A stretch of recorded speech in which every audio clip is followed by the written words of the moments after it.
Michael is in a cell block with some of the worst lowlifes you can think of. Thieves, dealers, killers. The only lesson he's learning is how to survive by any means necessary. Hey, you want to help him turn his life around? Why don't you get him out of there, put him back in school, surround him with people who can teach him to do something other than watch his back? People like his father? Sonny Corinthos lived like he was above the law for years. His children were taught the rules don't apply. My job, detective, is to clear up that misconception.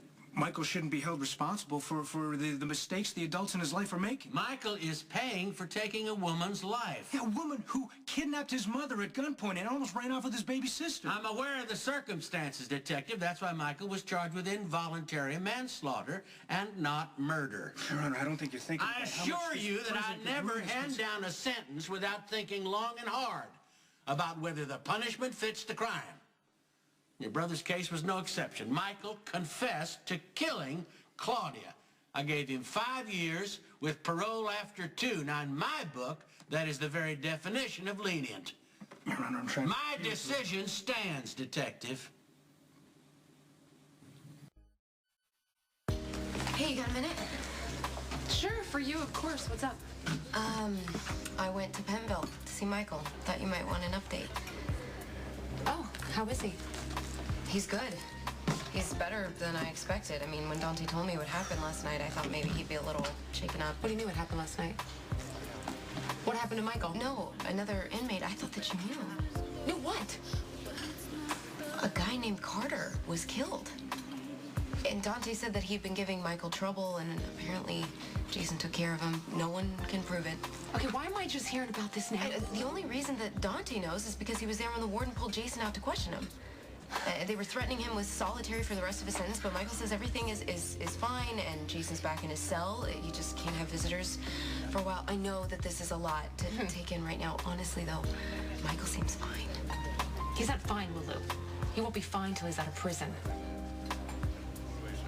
This is an 18-year-old kid we're talking about here.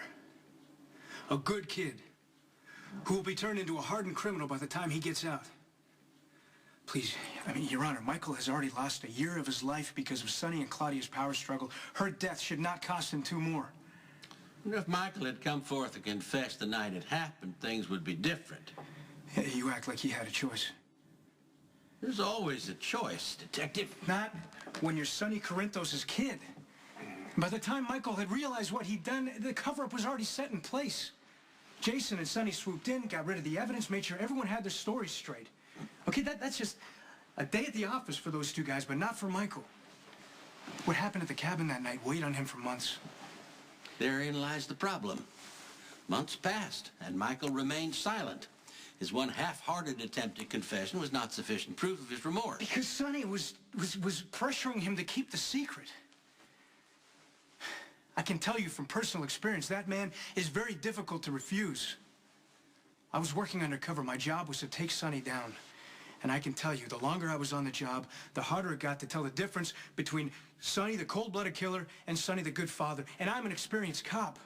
We're talking about a kid, his teenage son, who just wants to make his father happy. Now, perhaps now you can see why I thought it necessary to remove Michael from under Sonny's influence. And like Sonny, Michael has a conscience. Despite what everyone in his life was telling him to do, which was to keep his mouth shut, he wanted to take responsibility for his actions, which he did. After you forced his hand. You need to understand the strength it took for Michael to go up against Sonny.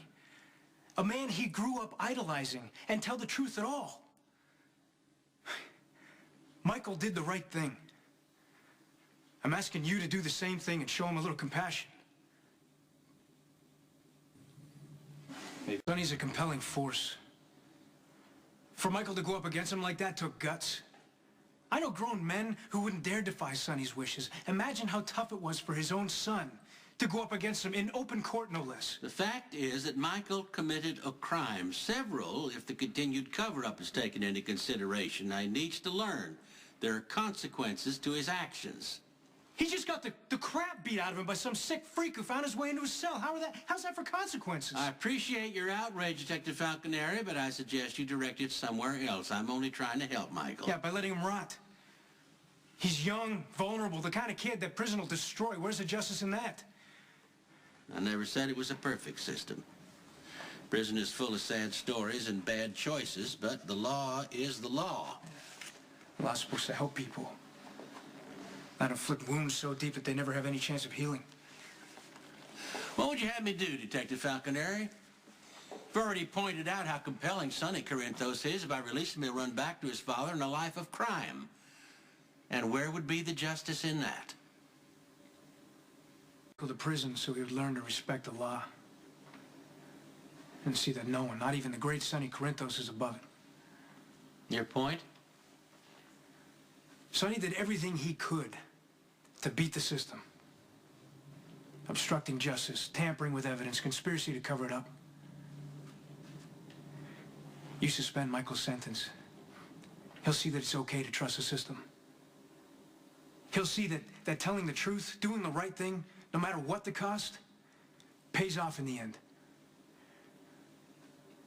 He knows the difference between right and wrong, good and bad.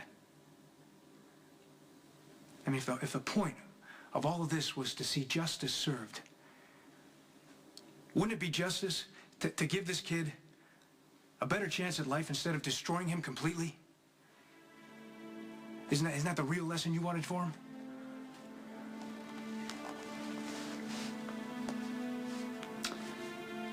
If I did release Michael, there would need to be certain restrictions in place.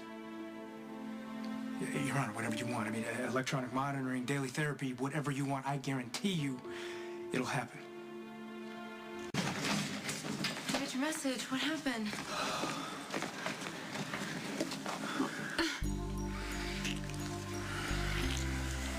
I'm guessing some good news. Wow. Care to share it with me? You know what? There's a lot of things I want to do with you right now, but talking is not at the top of the list. There's a list. Oh, yeah, long one.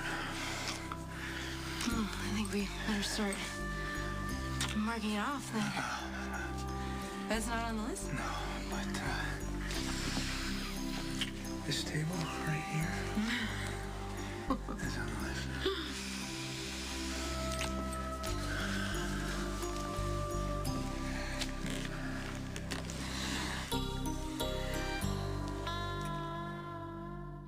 So, the table, the floor.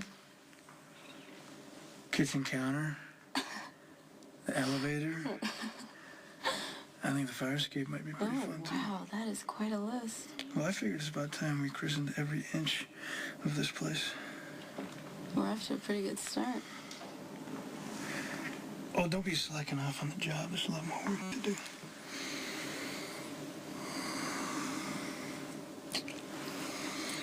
I'm so proud of you. I don't think my mother would be proud if she knew we just used that table for. No, I'm serious. You were determined to save Michael from Sonny and from prison, and you didn't stop until you got him released. How did you know? Well, I would love to take credit for that smile, but you were wearing it when you walked in, so what happened? I talked to Judge Carroll. I convinced him that Michael would learn a lot more in school than he would in a prison cell. Oh, you're an amazing brother. Michael's very lucky to have you. And let's hope Michael hopes so, because there's a catch. Judge Carroll doesn't want Michael around anyone who's associated with the business. So that's Sonny and Jason. Well, Carly already cut Sonny out of Morgan's life, so I'm sure she won't have a problem doing that with Michael. And Jason's still in prison. They're not letting Jason out, too, are they? No, it wasn't part of the deal I made. What is the deal that you made? The judge suspended Michael's sentence, and I agreed to take responsibility for him. Which means he's moving in here with me.